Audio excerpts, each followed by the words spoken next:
up, everybody? It's Joe La Puma. You were watching the Complex Sneaker Show live from ComplexCon. Sold out crowd. Look. How we feeling? I feel good. We've been away for a couple of weeks. Yes. Actually, I don't feel great because your Rolex was just blinding me. I was just blinded by the incredible Rolex shine. or the tennis bracelet? Which of the many shiny pieces of jewelry on his wrist was it that was taking away my sight? Please. Still here with my guys to my right, Mr. Matt Welty. You got something on the wrist? No, I'm not like it. No. To my left, Yeah, what up? Demon Time, all black, Mr. Brendan. It's not exactly what I was going for, but thank you.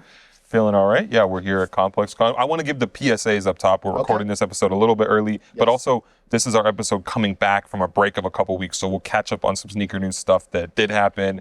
We're kind of all over the place timing-wise, but we're happy to be here back on the airwaves. Absolutely. I thought you went more like Steve Jobs today, right? Like on stage giving the keynote. All black. Yeah. Me too. But you're the one with the New Balances on, but we'll talk about that later. I don't want to get too far ahead of ourselves. How you feeling? How you guys got in late? You got in late last night. You got in a little early. You hit the gym, of course, this morning. Yep, had to. What was the gym footwear? Tier running shoes. Okay. He's known to pop out in something esoteric when it comes to the workouts.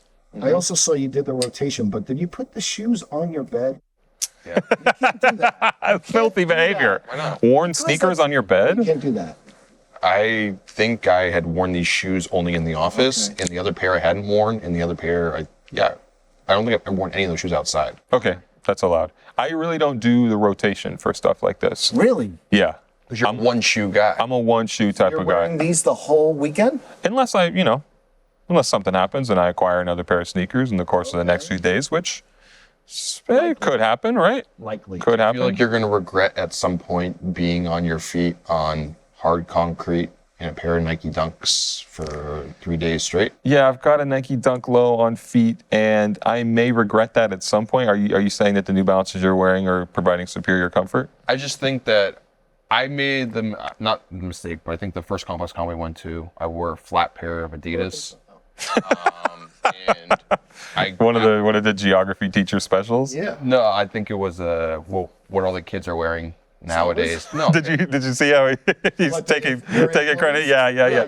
Many years ago you were I think it was a pair of Adidas Spiritus Spezial, just a pair of suede flat a Adidas. prescient wear. Yeah. But I made the mistake of going around ComplexCon in a pair of flat shoes. Yeah. And after a while, it just kind of wasn't that comfortable. So You were walking a lot.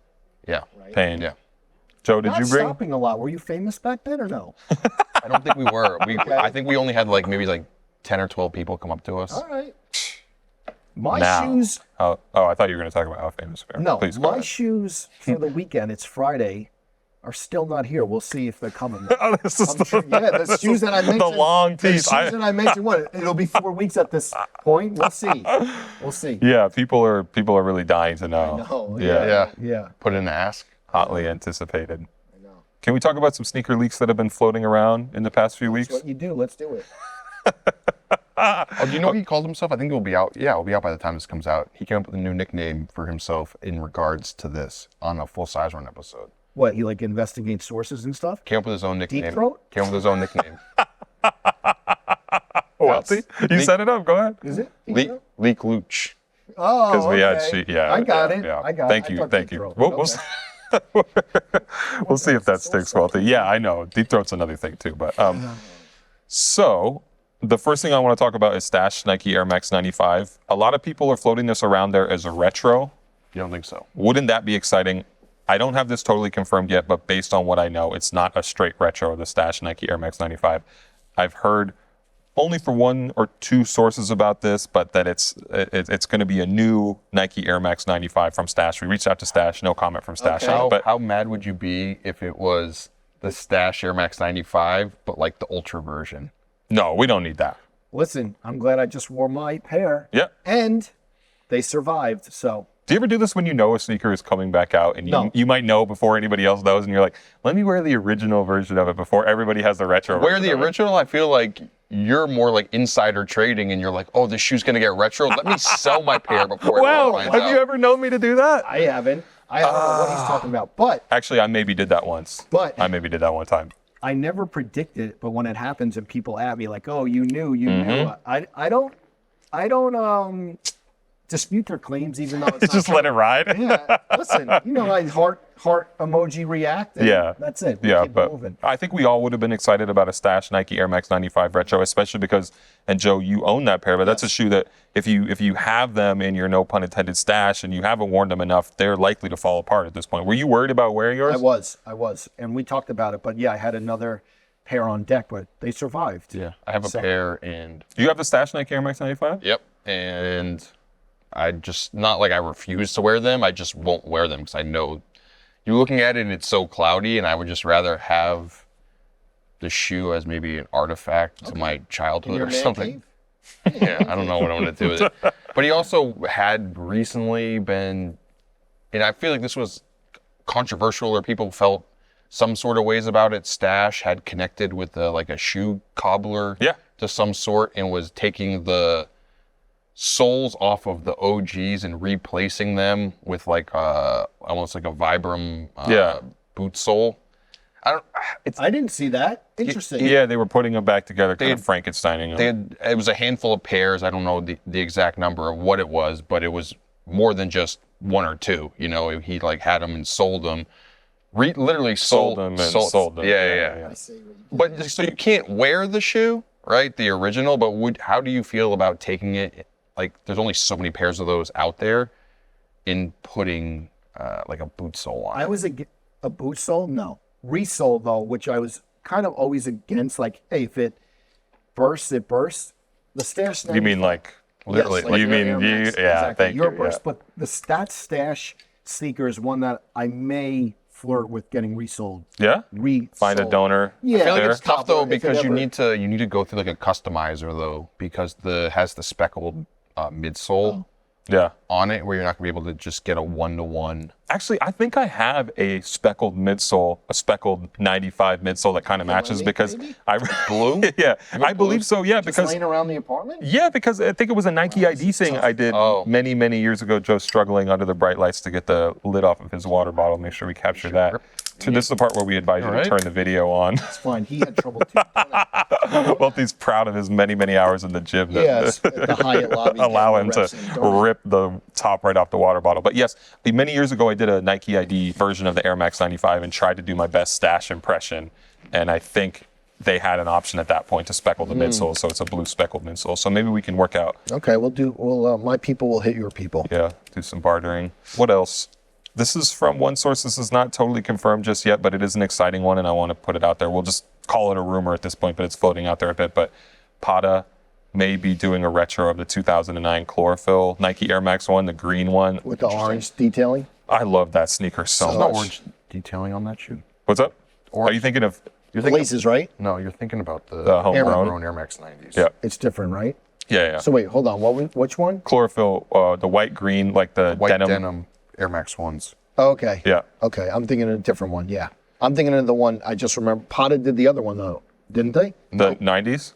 Yeah, the green one. Technically, those are not a Patta collab. It's homegrown Air Max 90s. They were somewhat involved with it, but it's not their shit. People always Really? people always misconstrue it as a Patta collaboration, but it's Taste magazine or Okay, so Bradley on Throwing Fits mentioned those shoes. I'm which not- the homegrown 90s. Yeah, because they were talking about his collection, and I remember his cubicle at the office was so much product around, like you couldn't, like hoarding, but like not a square inch was empty.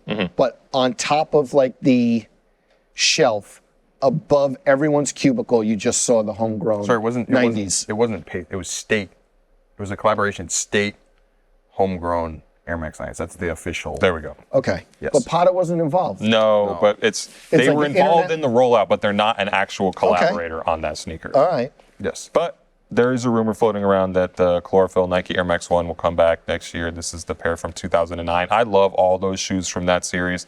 I still regret passing on. I'd walked in to the store. I forget what the name of it was, but it was across the street from Nike Town in Boston on Newberry Street, and they had the purple pair, not the white and purple. The multicolored. Yeah, with the corduroy on it. That one was a little bit more accessible. Yeah, It and they were released at sitting some there, more and I stores. just remember seeing it and then being like, I want to buy these. And then that was back in the era where you just kind of like assumed in the back of your head that like, oh, we only have a size 8.5 left. And I just You didn't even ask for the size? didn't even ask. Those were the best times when they surprise you. Like, yeah, we do have your size. Yeah. I remember those popped up at West NYC, and I think I tried to do a phone order or something on them, but they were all gone. But the better ones are the chlorophyll one or the purple one. Cherrywood? I mean, cherrywood, Patta, and Para. That's incredible. So, and this is funny too, because Welty, we were hanging out with the Patta guys in Malaysia, and Edson kind of alluded to some very big projects coming from Patta and Nike next year, and didn't tell us any information about what they would be, but I think he said our biggest sneaker collaboration ever. I don't know if this is what that is, but I'm super excited. You told Louch. And again, this is he would have been on the flight back from Malaysia already typing it up in the CMS. Got the quote. No, but we'll classify that one as a rumor because we're not totally certain about it. And then this one I have pretty well confirmed, but Corteiz back with Nike next year. I'm hearing a Nike Air Trainer Huarache. Okay. That crew which I'm excited about. That crew likes that shoe. Yeah? Yeah. Okay. Question. So, being the renowned sneaker leaker that you are, this Renowned. Yes, Global renown. Thank you. Renowned sneaker leaker that you are. Do you find that, because you get a lot of people who talk to you off the record, or not off the record, but just anonymously, do you find people more willing to talk to you nowadays, them knowing that you are the one and only Louch? Thank you for pushing that as hard as we can. Yeah. Or do you find people hesitant almost to talk to you about upcoming projects because they know that you're going to try to put it on the internet? I think people are more willing to talk to me now, and the people who know my work, who would be hesitant, they know that I respect that line, and there's stuff we can talk about that won't ever make its way onto this podcast. Was there ever something that someone told you that you reported on and then Did you ever fuck up? No, not F up. I mean that kind of like it was a private conversation and then maybe you didn't realize it was a private conversation and put the information out there? No way. I'm always super careful about that. And I would say the closest version of that is like person A told me about something, and then I will go to person B and C to try and figure out if that's a thing and publish it or talk about it independently of anything that person A told me. In case it's like misremembered or mistold. And that's why we like to put the disclaimer on there that it's a rumor. We don't have it super confirmed sometimes because like the amount of things that get floated our way that end up not being true far outnumbers the things that are true. So anyways, Corteiz, I'm happy to see more Corteiz Nike stuff coming. First one they knocked out of the park. Yeah, for sure. It may end up on the list that we're doing in 2 days here. Okay. I feel like it's tough sometimes. I'm not saying that it's going to happen, the Corteiz, but it's almost like no, hold on. I'm not saying, let me finish. It's the gift and the curse sometimes of knocking your first sneaker collab out of the park because you set the expectations so high for the second one. I mean, that's with anything. They call it like the sophomore slump, but it's a tough act to follow. I think they'll be okay. I think that's an exciting one too because we don't really see collaborations on that model. Like the original Huarache, we've seen some stuff. You know, they brought the Stussy pairs back quite recently, but the Air Trainer Huarache is not one that you really get in that zone. Yeah. I feel like one of the best examples of knocking it out of the park, destroying the first collab was obviously rest in peace Gary Warnett, but the Skepta Air Max 97s, where that was just such an amazing shoe. So good. That you look back and you're like, that almost was the epitome of what you would expect. It almost like set a new bar for... I also feel like if that came out now, it would be even bigger. It just was all the references on it. Such a great flipping, like almost like an obscure thing that most people wouldn't know about, but it just works so well. Yeah. But then having the expectations to follow it up with another shoe and just wasn't able to like capture that lightning in the bottle. Yeah, I don't think any of the subsequent Skepta shoes were very good, and now he's on Puma. But you know what? One of the low-key best things about that shoe is what? It's got the slider box on it. Yeah. You know, the Nike Sportswear slider box. So if you have it, like those? I like them because if you have it stacked up in a stack of 20, it means you can actually get the shoe without having to take everything apart. Yeah. This is nowhere near a rumor. We've seen this already, but how we feel about Lil Yachty's Nike Air Force One. I wonder if he's going to wear those on stage. I think we'll see them this weekend. Yeah. Me too. I wonder how many pairs, friends and family. It was tough to kind of gauge what it was going to be, right? Because when it first came out, I think he was doing that Cool Kicks whatever interview where he kind of didn't commit to what he had. It was just kind of like there was an Air Force One on the way, but you didn't know. We had no idea of how big it was going to be, or if it was friends and family, or just what the design was going to look like. Anything. It just was a little shred out into the universe. But then seeing it, I think it came out pretty good. It's super clean. It's so reminiscent of 2004 era, mid 2000s with the liner color and just the logo hit on the heel and then the colored off sole. Yeah, just, great. Just very simple. Yeah, friends and family, not something that we anticipate releasing at all. We said that on here a few weeks ago, but I just really like a simple, clean Air Force One like that. Definitely a cool little project for sure. Do you think you're going to get a pair, Joe? I don't know. He may know I don't wear white. We'll see.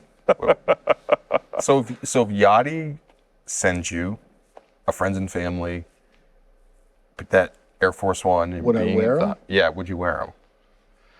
I would treasure them and keep them. Would I wear them? I don't know. I can't even bring himself to say it. You know, I have all those Kith Hawaii ones. I have all those white ones. Would you wear them?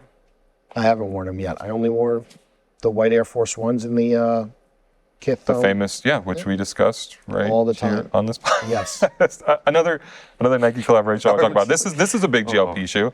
Undefeated Nike Terra Humara. I thought maybe you were flirting with. Yeah, maybe. I don't know. Maybe a pair. Maybe a box is showing up to the Hyatt lobby. But this is a big GLP shoe, I like right? the Yes, I like those. esque version of More the than shoe. the black colorway. Yeah. Okay.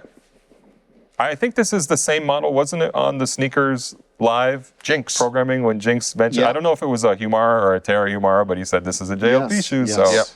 your name is already very much attached to that. He stamped it. You know what? I've never owned a pair of Terra Humaras, but I have some fond memories around that shoe. I remember this kid, Grant Wheeler, in my dorm my freshman year of college, had the vivid blue mulberry colorway that kind of has a safari print on it. Great shoe. I think it gets twisted sometimes because a lot of people assume that the Terra Humara is an ACG. Right. It's actually not an ACG model. It just is Has tech specs, kind of. It's just a Trail running shoe. Yeah, it's an outdoor shoe. Also, one of the interesting tidbits of the shoe, the first ever Nike Pro B pre-SB collaboration, alphanumeric, designed by Alyosha Owerkamore. It was supposed to be, or he wanted it to be on a Humara. Oh, I didn't know that. So the original alphanumeric dunk, I feel like, a truly iconic. Yep. And Drew Greer worked on it as well. Yeah, Let's be truly honest. iconic moment in early dunk sneaker culture, or SB, etc.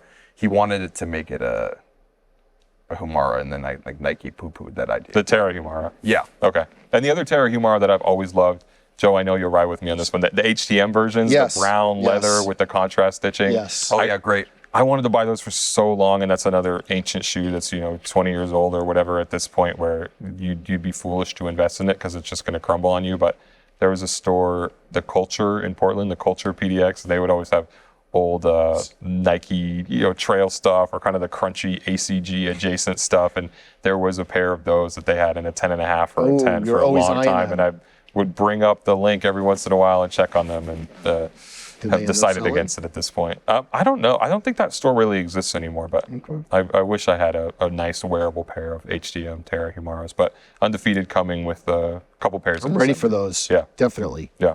I think it's talking about being here at ComplexCon.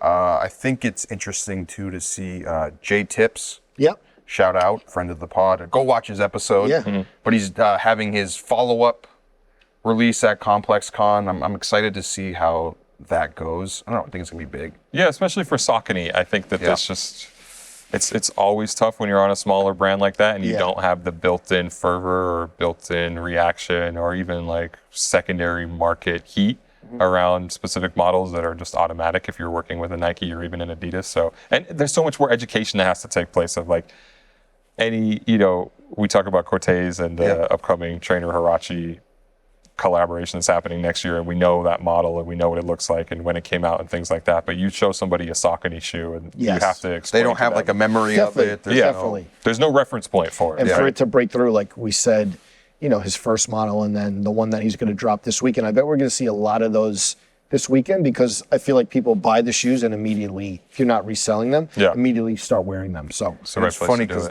last week people online were trying to get mad at him for just being proud of like, hey, I did this Saucony shoe, and people are willing to spend a lot of money for it on a Saucony shoe, which on the is a secondary special market, thing, yeah. where it was just kind of, it felt like a moment of like a celebratory, I made it moment in sneaker culture, right? And then people are trying to say, oh, he's celebrating resellers and all this sort of stuff, and it's like, no, if you did a shoe and you I see, didn't take that from that. it was just like, I don't know, just a little talk online, but it's like, if you do a shoe and you're a collaborator and then it's selling for like $700 on the secondary market, it's not that you do the shoe to hope to have that reaction, but You can still be proud of it. yeah, it's like, hey, wow, people really care about the thing that I did. That's just the way I look at it. Yeah. Definitely. One more news thing that if we can catch up on, sorry, this is like the most me thing ever, but there was the Adidas quarterly earnings call a few weeks ago, and I always love downloading those as quick as I can and listen to them at 2x speed to see if there's anything Breaking up the interesting in Cliff there. Bars. Yep. And there were a few shreds of info from Adidas CEO Bjorn Gulden on the coming Fear of God Adidas collaboration, which he said will be in stores within the next few weeks. Maybe by the time this episode airs, it will be a little bit more concrete, but one of the analysts in the Q&A section at the end was kind of asking him, why is this taking so long? And I think that's been one of the enduring questions about Adidas Fear of God is like, why the wait? And hopefully we can talk to Jerry himself about this, but This is what Adidas CEO Bjorn Gulden said. Fear of God thing, I think, is a good example for working with a partner and not having a clear setup of what is expected. I wasn't part of the first 2 years of this because he arrived after they signed him. Bjorn Gulden says, but I've been part of the last year, and I think it's, wrong expectations and not having the LA office set up and a lot of misunderstandings of what it means to work on a performance product and then on a lifestyle product with a guy like Jerry Lorenzo. He says, I think those problems are over now. And this reflects what we saw play out in the public a little bit, where the eventual positioning of what Jerry Lorenzo's Fear of God Adidas work would be. At first, you remember it was like, this is going to be performance basketball, and that's the lineup of it. But now it looks like less he was like positioned to be the guy that was just like running Adidas basketball, right? And I think that's not going to be the case as much, even though that one shoe is a performance shoe. I think it seems kind of like trying to read between the lines of all of that. It almost feels like maybe they put too much on Jerry's plate, or just kind of gave him a little too much like carte blanche just to do whatever at Adidas. And I'm not saying that giving a collaborator the leeway to kind of do what you want is a bad thing, but maybe he just had too much going on where he didn't really just sit down and was able to hammer out like, okay, we're going to design the shoes and they're going to come out in a year, versus I want to do this, I want to do this, I want to do this. Then all of a sudden you try to put all the pieces together and there's all these like loose ends, and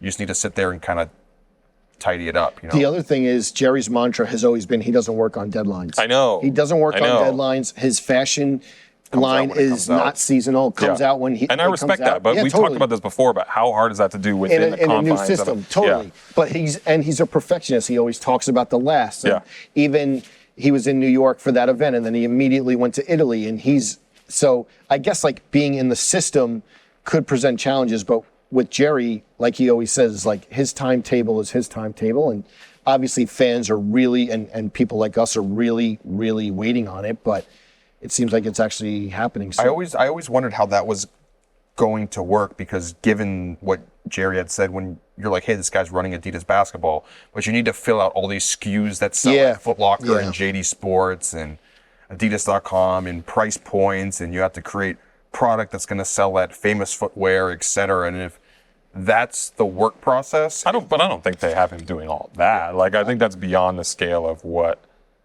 his influence is at the brand. Well, Ant Edwards is having a great season. I know that Ant Edwards is getting his own signature, but I love for those two, I've said it before, those two to cook up. Well, I have a little Anthony Edwards piece coming in a couple of weeks, so look forward to that. That would be a really good crossover moment. Yes, for Adidas. Ant is killing it, and Jerry is Jerry. Also, last thing on the earnings call, I was personally happy to have it confirmed that they are pausing Yeezy releases till the end of the year, because we reported on that a couple of weeks later, and then they publicly confirmed it. So I thought he name dropped you or something.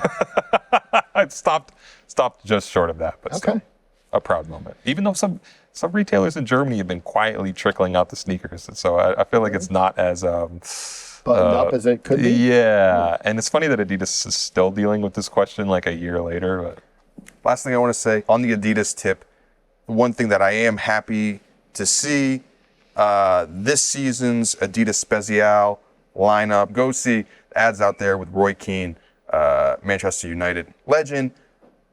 But with all the Samba hype, all the suede Adidas hype, You feel passionate about this. I like this. it's not that Yeah, the suede Adidas thing came from Adidas, the Adidas Special. Adidas Special is a shoe. Yeah. Adidas SPZL is a line created by Gary Aston and Mike Cecchetti. But throughout the years, they've been like the champion of that, along with places like Size, who do a lot of exclusives on the product, and it hadn't had as much international crossover. But now the Samba, huge point for Adidas. They're doing a brown and white deconstructed Samba, also a black and green one, which was in Train Spotting 2 a few years back. But it's good just to see him, Gary, who's on this podcast, work on the shoes that the public is excited about now. And in my take, do a better version of it than maybe some other people who are working on Sambas. You're seeing this moment of all these collaborators have a Samba project, and you're happy that somebody it's like great. Gary And gets to hey, do it. Look, not a shot at any of the other Samba collaborators. It's great, but I don't think as many of those people are truly connected to like the roots of these shoes over decades. Yeah. And to see someone who has been working on that product and pushing it so many years get the shoe at the right time. Yeah. If there's a moment for that type of silhouette, he should be able to participate in it Yes. and reap the benefits of it as much as anybody else. Yeah. That's all. I know you're passionate about that. He loves it. I know. Makes you warm and fuzzy inside. Yes. You could You don't say get that It's a often. holiday season, baby. Okay. All right, we've done enough catching up, and we have a few more episodes to go before the end of the year, so you'll see us around. But I think now we should bring on our guest. Live from ComplexCon. Not live, but at ComplexCon. We're here. Pseudo live. Let's do it. Our guest on today's podcast is a 6-time PGA Tour winner who is currently ranked number 22 in the world. Besides his play, he's also known as having one of the best sneaker collections in the sport. Here to talk about his sneaker history and the continued crossover with golf and footwear, please welcome to the podcast, Tony Finau. All right, Tony, welcome. Thank you. Appreciate you making the time. Right off the bat, we got to talk footwear. I know this is funny because we come to ComplexCon and we're like, we're going to come with some exclusive sneakers, something impressive. And, you know, we've been in this game long enough to where we feel like we have good shoes to bring, but then you just kind of blow us out of the water here. I mean, come on now. I had to bring the heat. If you guys are gonna invite me on this panel, I had to bring the heat. So Please. got the reverse Grinch going today. Kobe Sixes. I mean, these are heat. Do you have to put in the ask for those at Nike, or they just send them to you knowing, or? Yeah, no, I had to put in the ask. Okay. But they were more than happy to oblige because I was gonna be on this panel. So thank you guys. Wow, wait. We helped you out? Wait, does that validate us in some sort of manner? That Him way more, us a tiny bit, but yes. That's Yes. Yeah, that's just Awesome. Those aren't out yet. No, they're not. I saw Vanessa Bryant gifted them to the USC men's basketball team. So that was actually the first time that I had seen them. Yeah. Did you have the other Grinch, like the original Grinches when they first came out, or? I got the original Grinches. So when they came out the reverse, I saw that. I was like, yeah, we're gonna need those. So thank you guys again. It is Amazing. Yeah, whatever we could do. You know? A validation for all of us. Yeah, exactly. And you got Panda Dunks on, right? Don't do that. Hayes Nike Dunk Low, hoping they hold up over the weekend. Not the super the Hyper Strike pair, or is it the Quick Strike pair with the Hayes logo on the tongue? This is a little bit more pedestrian, but still something special. Toe box looks good. Yeah, Hold it up. Not like the green off-whites, unfortunately. Like those toe they box. haven't folded on me yet. Exactly. I'm doing a cold wall Samuel Ross. Big JLP shoe. Yeah, for the weekend. Starting the weekend all black. You didn't do the all white ones? I'm not going to do the all white ones. We'll mix in some color as the weekend takes shape. But for now, we're going first day cold wall TNs. Would you ever wear the white one with like one black, one white? No. 101 Dalmatians? No, I would not. Nike had some equality shoes like that. Yeah. One black. Yeah. Or the Swagger Terminator. Oh, yeah. A mismatched shoe, close to your own heart. Talking about a mismatched shoe. Yeah. That works. I wanted to wear, these are the Action Bronson Baklava 990 V6. I wanted to wear them because, as everyone knows, the biggest thing this weekend, besides us doing this right now, is Kid Cudi. Sneaker of the Year. Oh, wow. Thank you. Sneaker of the Year panel. I feel like the shoe is going to be discussed on there. So So listen, if people start hating on the panel, I'm gonna hold this shoe are up in you? the air. Yeah. Are you? Are you going to get active? Yeah. Time for some action? I'm gonna pull Bronson out of the I'm holding you to that. out of the crowd somewhere. Don't leave and your boy up there. body just- slam someone on stage. Don't leave your boy up there to fiend for himself. No. Okay. They look good. Yeah. Especially with the lights on the reflectors, bright lights on this ComplexCon stage. Okay. Tony, I want to know how big are the Kobe sneakers for you? Yeah, Kobe sneakers are big personally to me because I was just a huge Kobe fan growing up. I love playing basketball, and a big part of my whole childhood growing up watching the NBA was watching Kobe, and I try not to miss a game. I'm a big Laker fan, so these just hold a lot of sentimental value, I would say, more than anything else. I think any Kobe shoes do at this point, Yeah. ever since his unfortunate passing. But so for me, again, I think each pair of Kobe's I get, there's like some sentimental value there, just nostalgia, if you will, kind of for, remembering Kobe and all that. But yeah, so I love any, I have quite a few pairs, but these are now at the top. Yeah. And like when you put in that call, how long does it take to, you're like, listen, Friday at noon, we have to have them. Is the turnaround quick enough? It was quick enough. Okay. Yeah, we got them on, so it was quick enough. It wasn't as quick as I was sweating it out a little bit. They just showed up honestly about 30 minutes ago. Wow. Checking the FedEx and the UPS, Yeah. where are they? Yeah. It was like that over the last couple of days, but they made it, and here they are. But the turnaround time, with Nike is great. That's one of the great things about being a Nike athlete is, you call in some favors, and they're usually able to get some things Is there done. anything that you can't get though, or that you thought it was gonna show up and you're waiting every day, like checking the mail, and didn't come in? I've been pretty lucky so far. Most of the things that I've asked for, if I've really wanted them, I don't know how, but yeah, I guess you can say I'm on a short list of athletes that they're willing to give them up for. But do you ever get that? Because I feel like maybe some of us get it sometimes. Where I feel like yours get lost in the mail Oh sometimes. yeah. No, hold on. I think humbling? this is the one thought. Maybe obviously we're not Nike athletes, but you know how sometimes a shoe will come You out. can tell that, right? Wait a minute. That's news to me. No, I definitely could tell with the ones he's wearing. you got the legs out. Yeah. I don't know. If you have a body, you're an athlete. Yes. But a shoe will come out and we'll have friends or whatever who will get seeded the shoe, or they'll get sent in, they'll start posting it online, whatever, and then you're like, hey, is my pair gonna come? So you're thinking it's gonna come for you. Do you get that feeling of, you'll see like friends of yours who are also signed to Nike, they might get a new shoe that's coming out, and then you're like, oh, I hope mine comes next week or something like that. Yeah, well, I definitely felt you feel some type of way if somebody has them and you're like, wait a sec. Brooks Koepka had a pair of the Travis Scott AJ1s. Yeah. And he did like a little shoot with Travis Scott. Yeah. Okay. And I was kind of sitting there, I'm like, wait a sec, how do I? Yeah. I really love those and I need those. So yeah, sometimes you can feel a certain way, some type of way. I would say I haven't been a sneakerhead like my whole life, but being a Nike athlete, it's hard not to be because I do have access to some pretty cool shoes, and I've kind of ran with the shoe game in the golfing world, so it's been pretty cool. We talked about like off camera before this. We talked about like the penny era of Nike. Yeah. And, you mentioned Kobe's, of course. Yeah. Like what other nostalgia, kind of like basketball shoes or shoes in general, did you gravitate to growing up? Well, growing up, I mean, I didn't have access to a lot of, Right. a lot of shoes coming from more humble beginnings. But I would say just like anybody else, anytime you got a pair of Jordans, Yeah. Jordans just seem to be it. Jordans are incredible. Yeah. Like to me, Jordans are, there's no brand like the Air Jordan brand.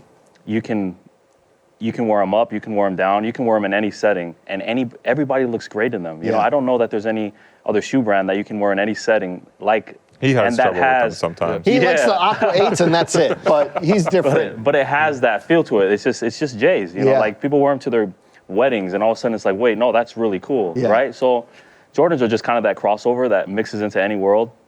So, but I would say, I mean, growing up, I only had like one pair of Jordans, but they were like, they were like everything to me. So those are the only ones. But I will say, I have the original penny ones Okay. from Nike. Love and, 'em. Yeah, it's pretty dope. Growing up in Utah, did people hate on Jordans? Obviously, given Push off? Or maybe not? Yeah. Yeah. Or But- Don't ask that in Utah. They'll tell you to push off for sure. Yeah. I saw that it recently came out that's like the Wi-Fi Yeah. name at. I saw that At the Delta Center, yeah. Jordan pushed off. And it's true. It is. But so say a shoe like the Flu Game, right? The Flu Yeah. Game 12. Is that a shoe that you could find yourself wearing, or is there too much tied into your history with? Yeah, well, I wouldn't wear them just because I think Jordan should be the only ones that should be able to wear those specific ones, like the red and blacks. Yeah. Yeah, but in general, just in Utah, I think most people are a little bit bitter about it. Like if you're a true Jazz fan. Yeah. But I mean, get over it. Come on. We're 25 years removed now. It's Yeah. the Jordan's legacy has been sealed for a long time. It's time to get past that, and hopefully, we can bring a championship to Utah so we can kind of get over that There one. we go. There's such cool crossover too, just in terms of not only Jordan but golf and how long Michael Jordan's been into golf, and then them doing the golf sneakers. How excited were you when you started to see them outfitting really cool sneakers with golf hardware? Yeah, I was incredibly excited. I think golf needs a little lift. I think when it comes to like the culture and just relevance in communities. So I think having the AJ1, the Air Jordan 1 golf shoe come out only a handful of years ago was like incredible step. So for me to be able to sport them like on the course, I think has been a lot of fun for me. I'm able to wear high tops, low tops, and I think it's really changed the games. A lot of, not only Nike athletes are wearing them, other guys are wearing them. Some of the best players in the world wear the Air Jordan 1, and so again, there goes your Jordan influence right into golf. As you mentioned, Jordan's been playing golf for a long time. So I think one of the greatest things that the game of golf needs is Complex doing something like this. Having great athletes play our game and just respect our game, I think is very important. So you got a guy like Jordan, you got a guy like Steph Curry. Yeah. These guys love golf, for the game of golf. Like it doesn't get any better than that for us, because then you get crossover with their fans, maybe saying, hey, maybe golf's not so bad. Like for me growing up when playing golf, like golf was not cool. Like when I started playing, I did not want anybody to know I played. It was almost like I was ashamed that I played golf because of the stigma of this is not an athletic sport, is a very predominantly white sport, is only rich people play this sport. And most of those things are true. But, I would say that the game is changing, and sneakers are a great way to kind of help with that. Athletes playing our games, high profile celebrity athletes. I mean, Patrick Mahomes is another name that loves golf, Travis Kelce, right? So some of these guys, I think, are helping kind of change the mold that, golf is cool, What's a golfer's take on Tyler, the Creator's brand being named Golf? Like when you see that, are you like, oh, that's I was like, what? Yeah, where are we I was like, hold on, wait a minute. You're talking about this morning? No. Yeah, I think any publicity is good publicity, and that's definitely not bad. That's definitely not bad. I haven't seen too much of it, but yeah. We kind of, I think it was you. Yes, I know the exact story. Okay, Yeah, do you know where we're going? Yes, I know exactly where we're going. It was tell you. Yeah. So my friend is a really big golfer. He's a little Not me. We're not him. coworkers. Another friend. Yeah, Okay, yeah. We're not friends. I think at time, like, first of all, everyone says like scratch golfer, but he was like really good, really, really good. And like me being the sneaker guy, he always wore like classic golf shoes, but when the Chicago 1 high top Jordan, That first one. the first one came out, you actually got a pair, As right? a golf shoe, yeah. And wow. did I buy them? They were in his size, my friend's size. Did I buy them? You may or have did we bought, I think you bought them off me. Yes. Yeah. I remember hearing the story, yeah. Exactly. So I bought them, and listen, you said that you wear the low Jordan ones, but these are the high Chicago Okay. ones. Yeah. And I was like so excited to get them for him. I sent them to Carolina or whatever, and like the reception, if you know, people are like, oh, these are so ill. But then some people, even we grew up with, like too loud for the golf course, too loud. And now I feel like there's not validation, but it's like a big kind of FU. Like, first of all, they're reselling for a lot, but like he brings them out for like friends and family tournaments, and And he owes it all to me. Exactly, it comes back to you. But like, it just, I like that golf's in a place where it's not only warming up to like footwear and expression like that, but that's a story I always remember. And how far along are we from like someone seeing the Chicago 1s and classic like country club being like that's too loud of a shoe? Do you think like we're getting to a place where it's like not more acceptable, but like people are looking at it like this is really cool? Yeah, I definitely think we're getting to that place, just because, again, the culture is changing, I think, in golf. There's been a lot of change in the golfing world that I think a lot of the fans and everyone in our game, we know that in order to grow, there has to be some change. Yeah. You know, like what do they say? Insanity is doing the same thing over and over and over and expecting a different result. We've been doing the same thing in golf, and we've had the same culture for a very long time. So we've been forced to change, if you will, in some instance.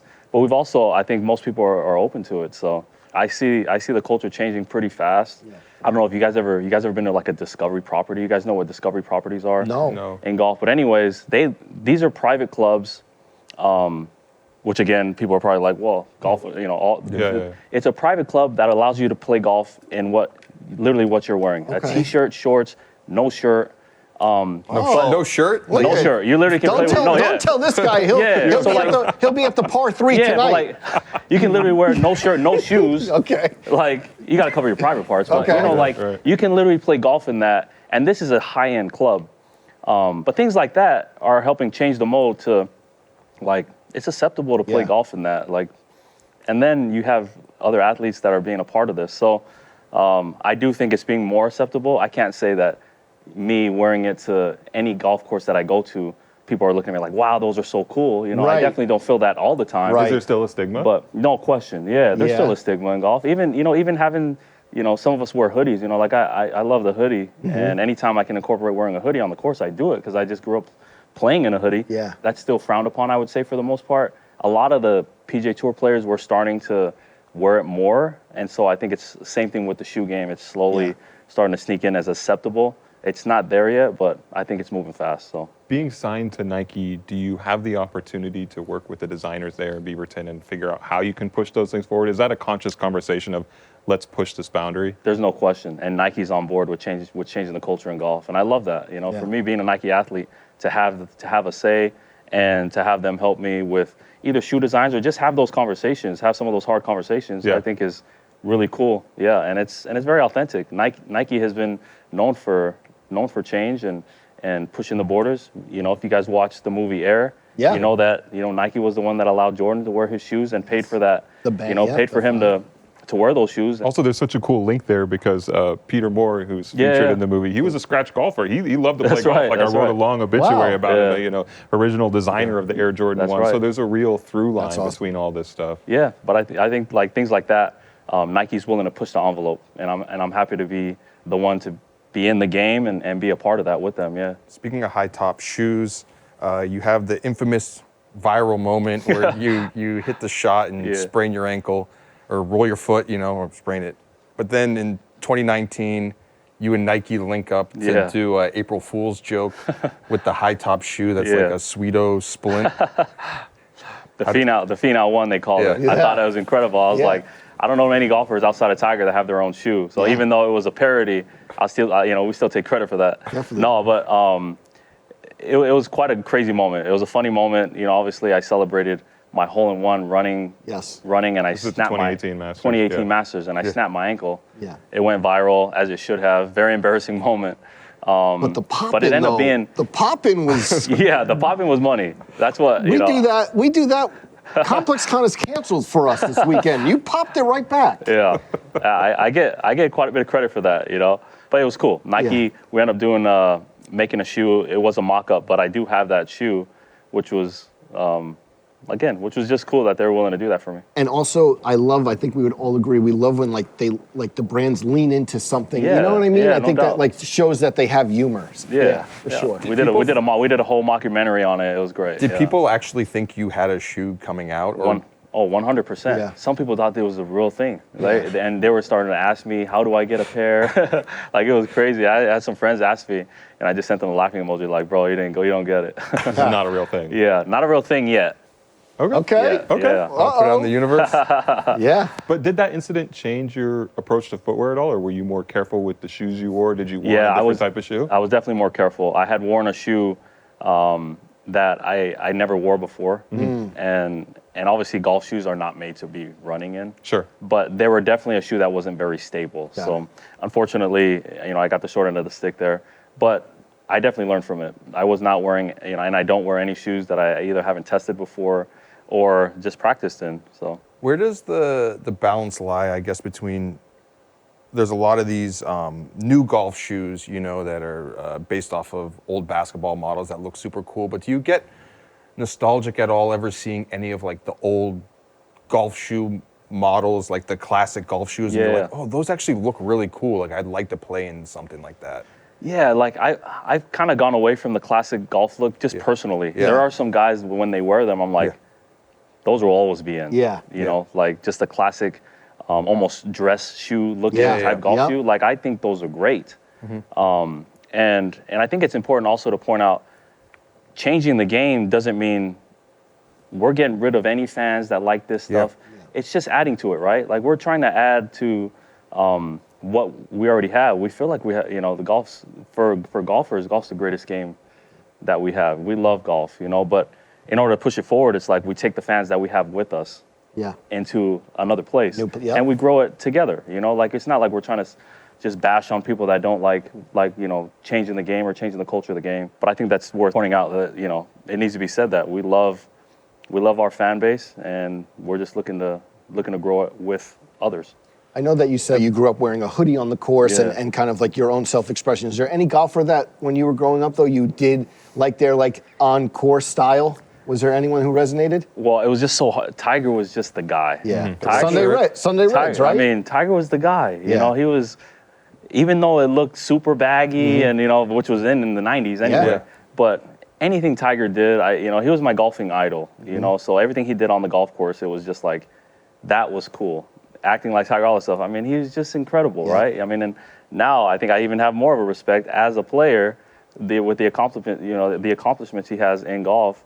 It's like just truly incredible. But Tiger was the guy. You know, there's other guys, Payne Stewart. Yeah, you know, the old school. Yeah, he wore the high saw, the knickers. Yeah, he had like these crazy kind of old school. Like a and he wore the what do you call that hat? Like a cabbie hat? Yeah. Exactly. Like what Common might wear? Yeah, exactly. That's exactly it. But that's what he would wear, that like that full outfit in golf. So he was another guy. I think that his fashion was like incredible. So, but yeah, those are a couple guys that I kind of grew up looking at and saying, that's pretty cool, you know? But I think that's why it's important for me and other guys to wear what we like to wear and kind of push that envelope a little bit, because you got the next generation looking and saying, oh, wow, I love wearing AJ1s too, and I love wearing the hoodie. I love the more casual look.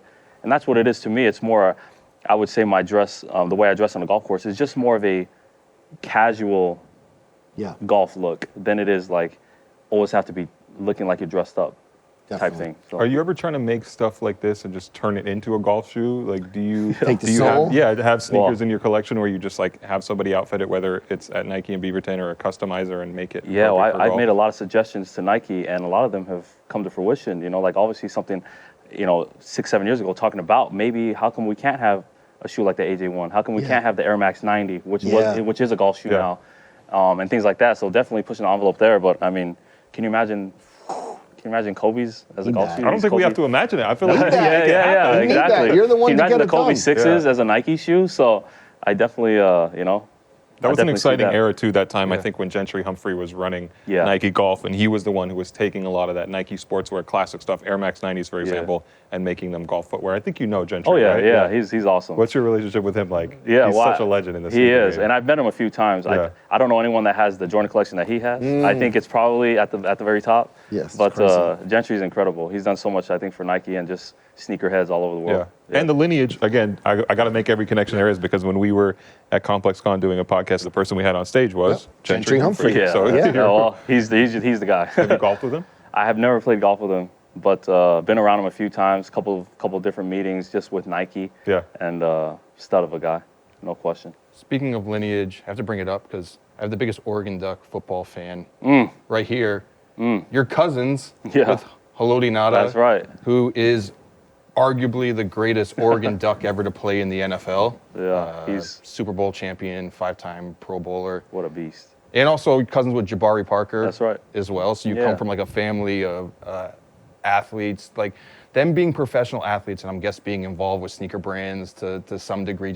Were you guys ever competitive with the shoes, or be like, I got these, you don't have these, or? I can't say we're competitive.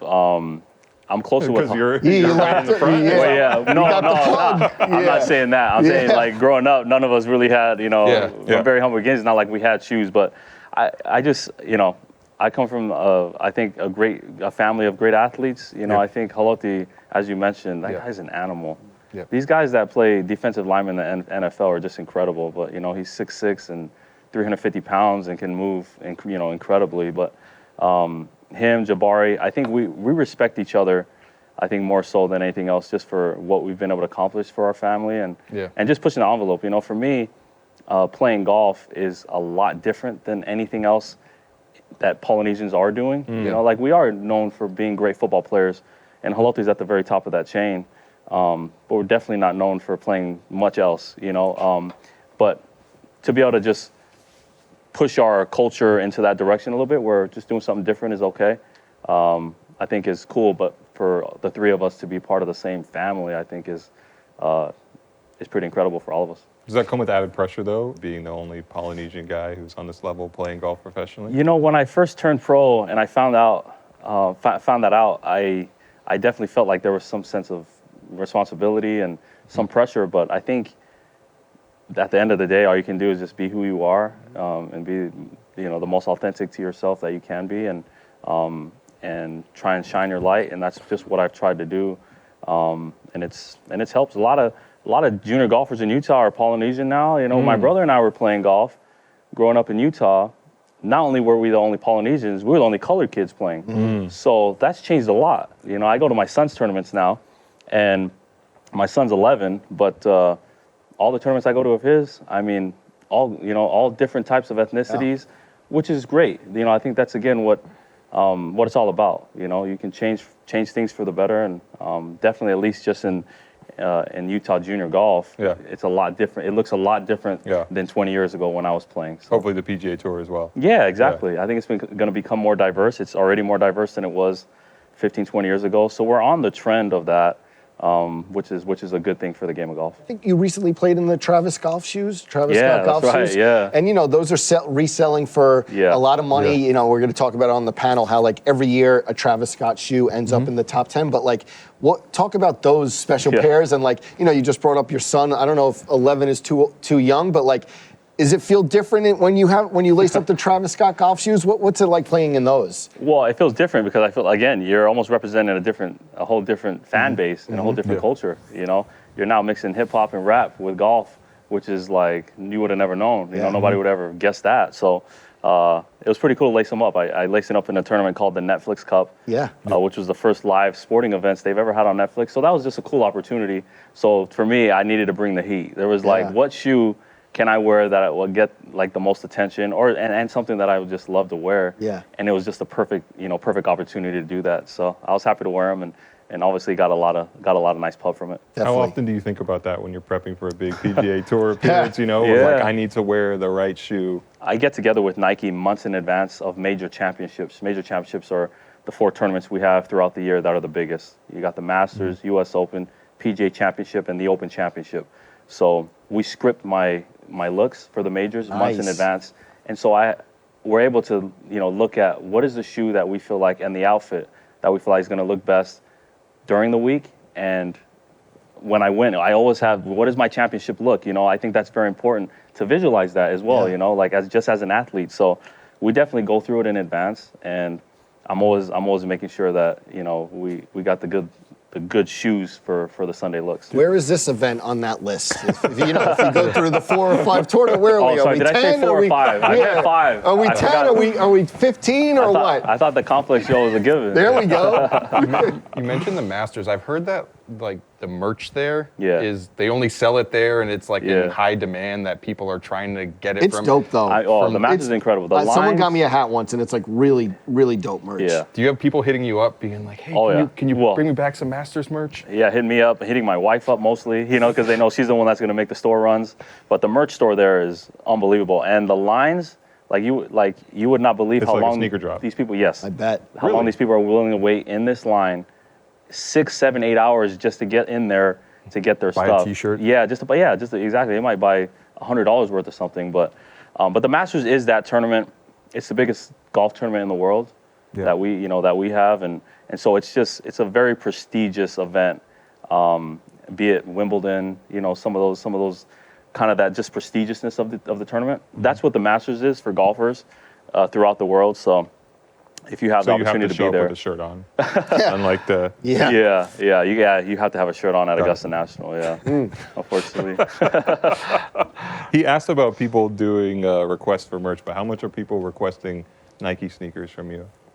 Yeah, well, luckily for me, I don't have a lot of relatives that wear my size. Okay. So I have cousins that are like size 12 or 13. I'm a size 14. So I just kind of tell them, oh, sorry guys. You only know. get But you still 14. have access. Come on. The swoosh account? We definitely have a swoosh account. You know, I definitely have some nieces and nephews that are beneficiaries of me being a Nike athlete, no question. You know, to me, I like paying it forward and definitely taking care of. You know, I have a nephew that plays basketball. I'm always hooking him up with good basketball. You know, making sure he's good to go with the newest. You know, Kyrie's, KD's, whatever you have. And so he loves that. And then, of course, my son is a great beneficiary of that as well. So How hard is it to get cool sneakers in Utah? Is that it just doesn't seem like the biggest sneaker culture place, but yeah, I think you'd be surprised. Yeah, I think you'd be surprised. There are some really cool sneaker. I'm trying to think of the name. Feist Gallery, I think is one. Yeah, of them that's too. right. That's in Utah.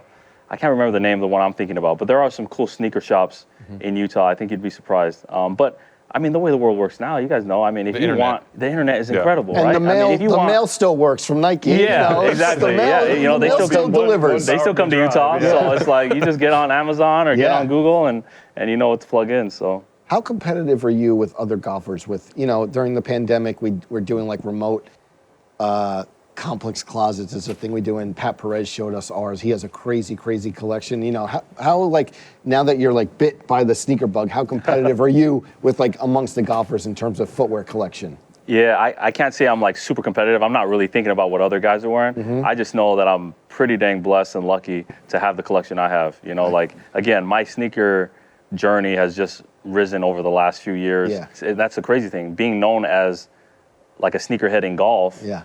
I think is wild because I'm like, I didn't even grow up with any, I can't say that I was ever like a sneakerhead growing up. So it's cool just to carry that flag more than anything else and have access now to finally have those shoes. To me is just like a huge blessing more than anything else. So I'm not like competing with other guys like, wait, how many Jordans you got? Yeah. Like, oh wait, I have, this many. I just know, I've been very blessed to just have the shoe collection that I have and just have some cool access to some, amazing shoes. And come on an amazing show with you guys. So have you got the chance to play golf with any of your fellow Nike endorsers? Like, are you out there with Drake? Are you out there with DJ Khaled? Yeah. What about Khaled? Did you go to Miami? I know. I got invited to his event. I saw the clip. Yeah, I got invited to his event. I would have loved to be there. Okay. I was out of town playing another tournament, but again, it goes back to what we're saying. It's really cool that other athletes play. Yeah. Drake, I met Drake actually at. They have this Nike Air Max Day, or is it Air Max Day? No, I think it's just Nike Day. yeah, The 50th at campus, yeah. Yeah, 50th anniversary just happened. Just do it. JDI. JDI just happened last year. So my wife and I got invited, so we They went. give out the Maxim awards and all Yeah, that. exactly. Yeah, exactly. And so we went there and spent a couple days there, and it was incredible. We had Russell Westbrook. Who else was there? Jason Tatum's first time I met him. He's a golfer as well. Okay. Drake, got to meet Drake, and then we had like a 3-point shooting contest. Oh. Melo was there. But anyways, yeah, there was some definite crossover. I haven't played golf. Did you beat Drake in a 3-point shooting contest? I did not. Okay. Yeah, so He's been working but on the shot. I will Yeah, say he's I will been say this. balling. I tied Jason Tatum. So we All had right. No way. yeah, so we had just like regular, had 25 shots going around. I think Jason and I made 11. And Drake beat us by 1, which was 12. And of course, Wow. Melo just kind of toasted, Just the three to the dome. Yeah, Melo, exactly. yep. He just Yep. kind of toasted everybody. So Melo ended up winning. But it was cool to be involved in those type of events and just clash with some of those guys that I listen to Drake's music. I watch these guys play in the NBA, so it's cool to connect with them.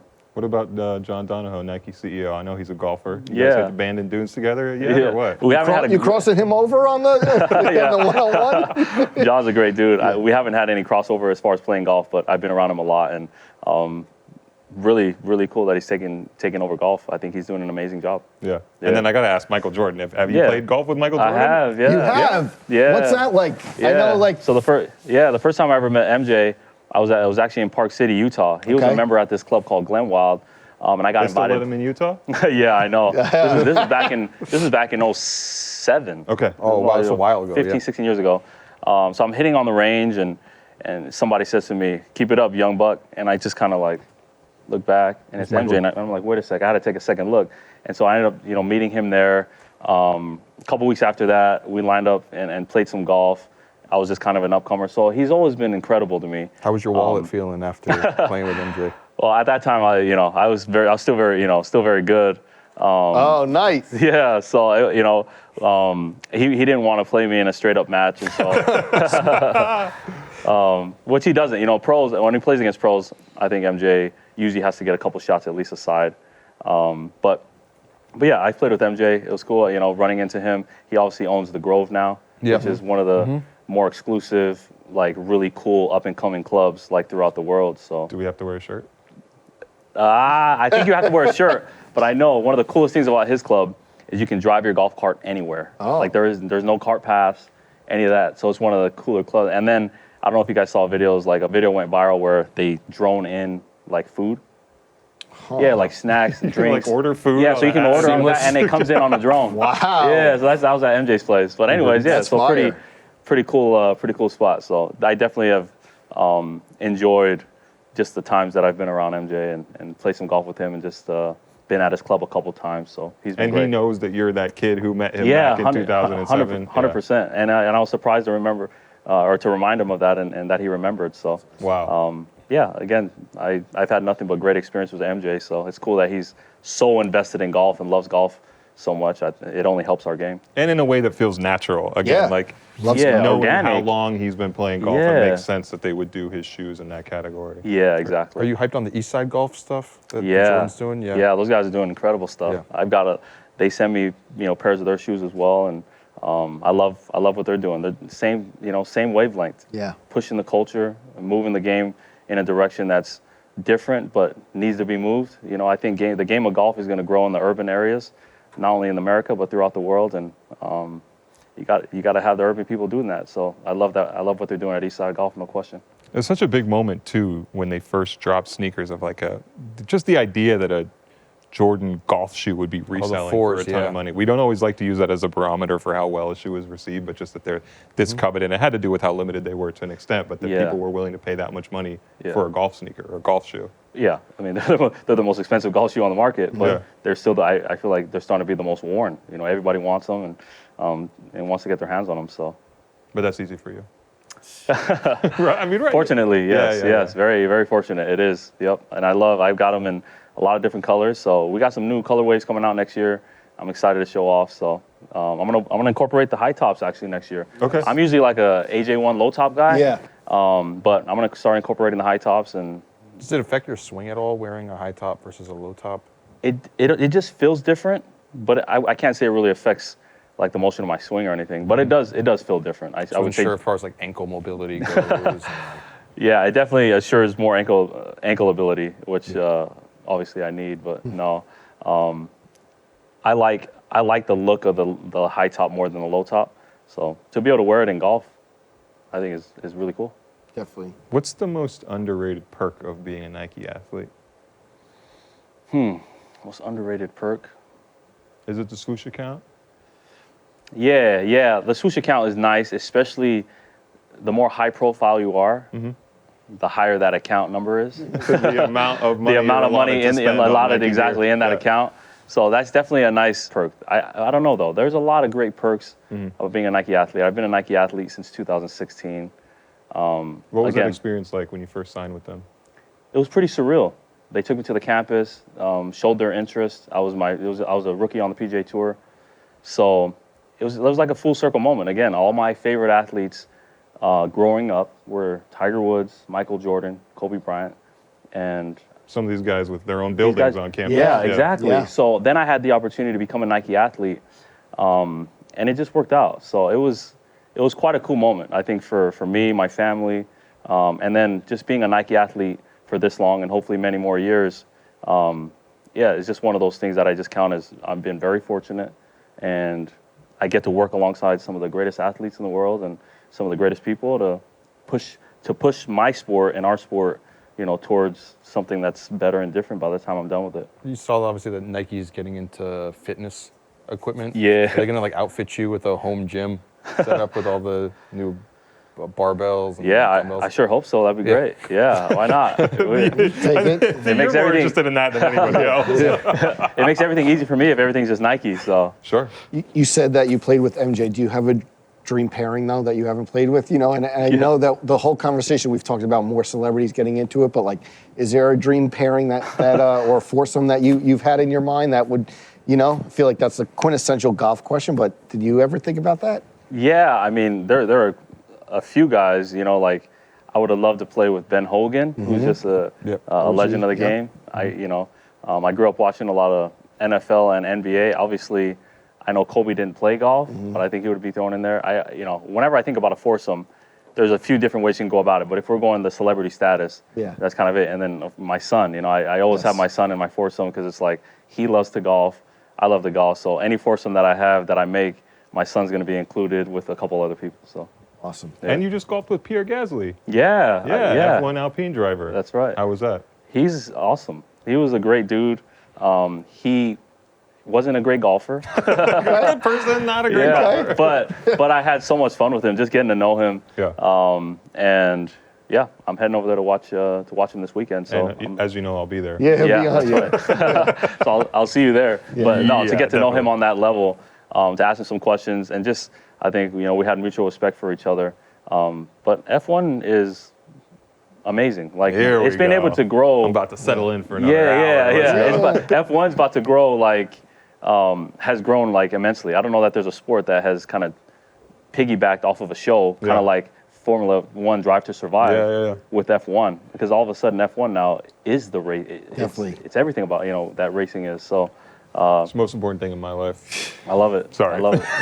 It's all good. Before we get out of here, I also want to talk. You know, I know you have a foundation. What's like the next? What's like looking ahead for that as well? Thank you. Yeah, Tony Finau Foundation. Yeah. We started in 2015, and at that time sounded a little premature. I was just a rookie on the PGA Tour, but I knew if I ever had the opportunity to give back in my community, I knew I wanted to. So this was a way to do that, and we've been able to help throughout the city of Salt Lake City, throughout the state of Utah, with basic necessities of life, food, education, things of that nature, clothing. And so it's been incredible. We got Tony at Topgolf coming up, which is just a Topgolf event that we host. That's and, cool. and a fundraiser for Tony's Turkeys, which is where, we hand out meals just in the area that I grew up in. So it's been awesome, and we've had a lot of great support, and I appreciate you letting me plug that in. Awesome. Yeah, man. I need to go to the Topgolf. Yeah. That's Shirts required though, right? Yeah, you got to wear a shirt. Okay. Though. Trust me, you're going to He's want to wear a out. shirt. In Utah, Do you swing lefty? Yeah, for sure. Yeah. Yeah. in Utah right now, it's about 35 degrees, so you're going to want to have that shirt on. Okay. I had a cold weekend in there a couple of weeks. Listen, Tony, can't thank you enough. I know you're headed to F1. Come back Sunday. Listen, you do a quick trip. Come back Sunday for ComplexCon, but we can't thank you enough for giving us your time, and excited to see the on-course fits, and obviously, most important, the performance, though. Appreciate it. Thank you guys for having me. Thanks so It's been much. great. All right, everyone, this has been the Complex Sneakers Show. We hope everyone has a great weekend. Please like, subscribe. We will see you next week.